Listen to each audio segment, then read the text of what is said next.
Jadi dulunya mah itu empang sama pohon-pohon jambu. Habis orang tidak bisa ditanamin apa-apa gitu ya, nggak digunain, diuruk sama yang punya. Kebetulan ada Pak Sobari tuh, dia bikinin apa, dia minta lapak buat pemulung, begitu. Saya tinggal di Kebagusan, RT 9 RW 7, dan di situ saya mendirikan sebuah lapak. Itu kemudian teman-teman datang yang dari Jawa, Indramayu, Jawa Timur dan sebagainya ngikut di tempat saya.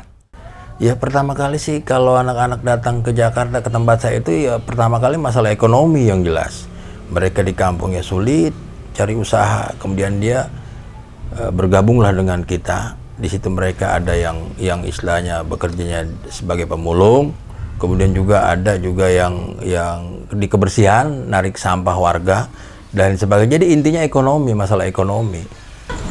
Pada awalnya CCI datang ke sini itu kita melihat lingkungan di sini cukup memprihatinkan. Oleh karena itu kita dari CCI, rekan-rekan CCI mempunyai ide untuk menyelenggarakan sebuah pelatihan, pengajaran dan peningkatan keterampilan bagi anak-anak pemulung di daerah Kebagusan ini. Sisi community, jadi sisi community itu kepanjangannya itu Charity of Children Education. Nah, itu di situ ternyata kita ketemu adik-adik yang memang nggak sekolah gitu. Jadi itu awalnya, dan kita bareng-bareng dari foundernya kita tergerak untuk coba bikin kelas belajar, bikin yang namanya pembelajaran di sini bareng-bareng, dan itu awal mulanya terciptanya CCI gitu. Komunitas ini fokusnya kita ke pendidikan yang memang ngajar di pemukiman pemulung di sini gitu. Kondisi lingkungan, di mana lingkungan di sini adalah cukup kumuh, dan kedua juga rawan banjir gitu. Kendalanya itu dengan ruang kelas yang ada pada sisi community itu hanya sebesar 3x3 aja, dan itu memang keadaannya sempit banget untuk ukuran anak sebanyak 70 anak yang harus belajar di sisi community. Selain itu ketika musim hujan melanda pasti tempat kami kena musibah banjir. Kalau misalnya ada genangan air itu pasti banyak banget yang namanya nyamuk demam berdarah, dan itu adalah wabah penyakit, di mana di sini juga banyak anak-anak kecil yang terkadang kena kotoran dikit itu pasti kena diare gitu. Nah, itu kendala penyakit-penyakit ini juga yang menyebabkan tidak bisanya mereka untuk ikut belajar mengajar di sisi community. Masalah lingkungan, bahwa mereka itu kan nyaman-nyaman aja. Jadi ketika mereka ada sakit memang kan selalu laporan dengan saya. Nah kami juga dengan dinas kesehatan terutama puskesmas itu selalu ya katakanlah bekerja sama. Misalnya terjadi sakit, silakan ke puskesmas. Ada yang hamil, silakan ke puskesmas. Selalu saya berikan pandangan semacam itu. Anak pemulung itu emang saya rasa emang jarang sakit kali, emang tempat begitu udah biasa dia jarang sakit. Kalau bukan ini banget dia nggak ke rumah sakit. Berdoa aja, mendingan istighfar aja ya, daripada mungkin mati iya istighfar juga iya ibu iya ibu dibikin gitu ya istighfar aja istighfar ya, astagfirullahaladzim ya, istighfar dong istighfar. Lingkungan di sini yang masih kumuh dan terkadang masih suka banjir kalau hujan deras, dan ya beberapa juga adik-adik kita habis dari banjir itu pasti ada aja yang sakit, makanya agak susah juga untuk mengumpulkan adik-adik di sini untuk bisa belajar bersama. Ya kalau masalah banjir ini kan biasalah buat saya. Yang jelas kesadaran dari masyarakat yang kurang, terutama membuang sampah tidak pada tempatnya. Ya lingkungannya kumuh, kotor. Mungkin kalau orangnya nggak pernah kesana kali jijik kali ya masuk ke situ, takut kena apalah sakit ini sakit itu, ketularan dengan orangnya juga yang seperti itu. Terus pendidikan mereka yang juga nggak ada yang berpendidikan, ada yang enggak, ya ada yang nggak sekolah gitu. Anak pemulung itu tidak mendapat dukungan dari orang tua sepenuhnya. Mereka hanya menginginkan bisa baca, tulis, sama menghitung. Emang nggak ada sih yang sekolah diterusin gitu. Ya mungkin kalau di kampungnya ada, kalau pemulung kan pikiran dia gini ke orang tuanya, ngapain sih sekolah, udah gede, udah bisa baca ya udah, ini bisa kerja. Nyari-nyari juga nggak ada orang tua, bisa nantinya jadi apa sih disebutin bos kan gitu ya, bisa. Yang ada di Kebagusan mayoritasnya memang begitu. Jadi mereka tidak memprioritaskan kepada pendidikan. Mereka yang penting bagaimana anak-anaknya ini pada bisa cari duit lah. Kayaknya intinya di situ semua itu. Kalau bisa dilihat gitu, kita ngelihatnya sih dari yang bedain dari yang cewek sama yang cowok gitu. Kalau misalnya yang cewek mungkin masih bisa bermain selayaknya anak-anak bermain nih sebagian gitu. Tapi kalau untuk yang cowok yang memang nggak sekolah, di sini itu jarang banget yang namanya cowok itu yang namanya bisa bermain sebenarnya bebas gitu. Tapi yang namanya cowok yang nggak sekolah di sini, anak-anak yang cowok itu pasti udah ikut mulung gitu. Dan itu kalau ikut mulung sama aja kan ikut bekerja gitu. Kalau udah bekerja itu mereka udah patokannya target, gimana caranya cari yang dapet dengan banyak gitu. Udah target yang seperti itu gitu. Kalau program selama ini yang sudah jalan adalah bimbel rutin tiap hari Sabtu ya. Kita mengadakan bimbel untuk pelajaran-pelajaran sekolah bagi anak-anak yang memang bersekolah. Yang kemudian hari Minggu kita ada pelatihan keterampilan seperti musik, bahasa Inggris, tari, dan kemudian seni-seni seperti melukis, seperti itu. Mengajarkan beberapa akhlak juga untuk mereka, biar mereka bisa menjadi manusia yang lebih baik lagi. Saya sih berharap ada perubahan, tapi kok kayaknya susah sekali. Saya udah hampir 13 tahun gitu di situ, kayaknya kok susah banget untuk merubah mereka. Disuruh kita aja kalau datang kalau ngaji itu harus manggil-manggil dulu.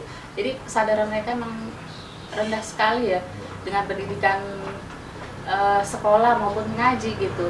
Di samping itu orang tuanya juga kayaknya kurang mendukung juga gitu.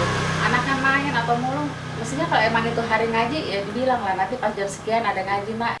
Iya betul. Jangan kan suruh sekolah, kalau ngaji aja kadang-kadang kalau ada sembakonya doang, iya kan? Kalau ada kakak-kakak ada sembako mau ngaji, ada bunina ada sembako ngaji. Kalau nggak ada ya, pada sepi gitu. Anak-anak namanya juga. Ya sehari-hari kalau mulung, kalau dapat duit 40 misalnya kurang atau lebihnya sehari itu duitnya buat beli makan aja habis. Satu, saya nggak punya biaya. Dua, nggak punya orang tua. 3, saya tinggal di sini sendirian. Mau nggak mau lah dia ikut sama kita, mulung lah. Artinya karena pekerjaan yang lain itu tidak ada, jadi udah mentok lah dia bekerja. Akhirnya dia bekerja sebagai ikut narik sampah, mulung dan sebagainya.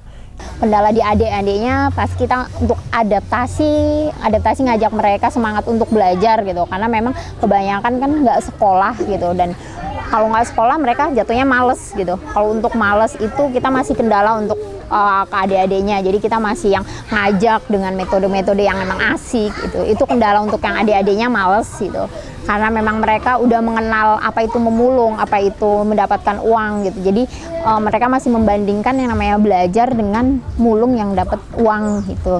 Itu dari segi anaknya. Kalau untuk dari segi orang tuanya lebih ke biaya gitu, lebih ke biaya yang memang biaya di sini rata-rata ya untuk sekolah masih kayak buku, untuk yang uang sanggunya gitu, itu masih yang jadi kendala gitu. Kalau walaupun sekolah ya gratis gitu, itu pertama biaya, dan keduanya itu birokrasi gitu. Salah satunya kayak akte gitu. Jadi yang memang akte masih menjadi kendala besar, yang mana setiap misalnya ada orang tua mau mendaftarkan adik-adiknya itu sekolah, pasti yang kendala utama yang dilihat itu masih tentang birokrasi, yaitu surat menyurat gitu. Karena memang di sini sebagian besar untuk surat menyuratnya memang masih ya belum memadai, baru beberapa aja yang memang KTP DKI dan baru beberapa yang mempunyai akte gitu. Selama tinggal di tempat kita itu memang mereka tidak punya kartu penduduk DKI, dia ada dari daerah, bahkan dari daerah pun kadang-kadang ada yang nggak punya sama sekali. Nah, saya bergabunglah sama kepala lingkungan, terutama RT, RW. Saya berusaha untuk bagaimana caranya supaya dia juga diakui di wilayah itu, dengan cara saya bikin sebuah surat keterangan domisili. Kalau untuk treatment kita sih, kita untuk ngajar yang, karena kita di sini kan memang sifatnya masih informal gitu, untuk belajar yang CCI kita ya lebih ke menjemput bola gitu. Jadi kita setiap kita belajar pasti ada kendala, adik-adiknya masih mulung, masih main gitu. Jadi kita memang untuk yang ke adik-adiknya kita lebih menjemput bola, kita ajak asik dulu, kita jemput ke rumah masing-masing seperti itu. Karena mereka ikut sama kita, maka kesejahteraan untuk pendidikan anak-anaknya, kemudian juga lain sebagainya itu kan harus kita perhatikan. Mereka sudah bergabung di ekonomi, tapi sosialnya di pendidikan anak juga kan harus kita pertanggungjawabkan. Pendidikan anak-anaknya pun juga harus dikembangkan itu. Yang jelas bagi mereka sebenarnya ingin belajar, tapi memang faktor utama itu dorongan dari orang tuanya yang kurang. Seperti wanita-wanitanya agak besar sedikit aja kadang-kadang dikawinin, dia SMP dia ini. Ya yang jelas dorongan dari orang tuanya yang kurang. Maka seringkali saya minta sama adik-adik para mahasiswa diberikan dorongan baik kepada orang tuanya maupun kepada anaknya supaya terus mereka belajar, agar mereka sama setaraf dengan orang-orang lain. Mereka berhak mendapat kehidupan yang layak, pendidikan yang layak, agar mereka betul-betul katakan hidup bermanfaat lah untuk ke depan, terutama untuk keluarganya. Nah, harapan dari kita sendiri sih, kita pengen nyoba buat suatu program yang dimana program itu nanti kita menghimpun kakak-kakak asuh. Jadi kita mencari donatur tetap, dimana nanti per bulannya itu uang dari kakak-kakak asuh ini itu kita manfaatkan untuk sekolah adik-adiknya gitu. Secara kalau misalkan sekolah udah gratis, nah tapi untuk biaya transportasi mereka, untuk pulang pergi dari sini ke sekolah, biaya makan, terus biaya ya pembelian buku, itu kan masih belum ada gitu. Karena di orang tua sendiri juga mengalami kesulitan ekonomi, jadi ya kita mau nyoba untuk biayain mereka ke arah situ. Kita coba untuk cari informasi-informasi dari kayak YLBHI, atau memang kayak kemarin kita juga udah coba ke Komnas Anak, yang memang sebenarnya untuk yang orang-orang yang urbanisasi seperti ini sebenarnya tanggapannya seperti gimana. Kita lagi mencari informasi ke situ gitu. Sebenarnya yang namanya di sini adik-adiknya bakat dan kepandaiannya itu luar biasa gitu. Jadi yang namanya setahun kemarin kita ada yang namanya Desi, itu masuk Olimpiade Sains tingkat nasional dan itu masuk ke semifinal gitu. Itu salah satu bukti yang memang adik-adik di sini ya nggak serendah yang masyarakat, khususnya masyarakat sini mereka pandang gitu. Karena kan selama ini ya masyarakat sekitar, khususnya sekitar sini dan umumnya orang-orang itu ngelihat yang namanya masyarakat pemulung tuh orang yang memang sedikit nggak punya kemampuan untuk di pendidikan, tapi sebenarnya untuk yang pendidikan mereka itu luar biasa gitu. Jadi harapannya ya saling peduli aja gitu. Kita pingin menjadi seorang ya ibaratnya untuk memulai kepedulian masyarakat di luar sana gitu. Mungkin awalnya dari kita, tapi masyarakat di luar sana yang punya kepedulian, ayo bareng-bareng untuk memperhatikan keluarga yang di sini juga.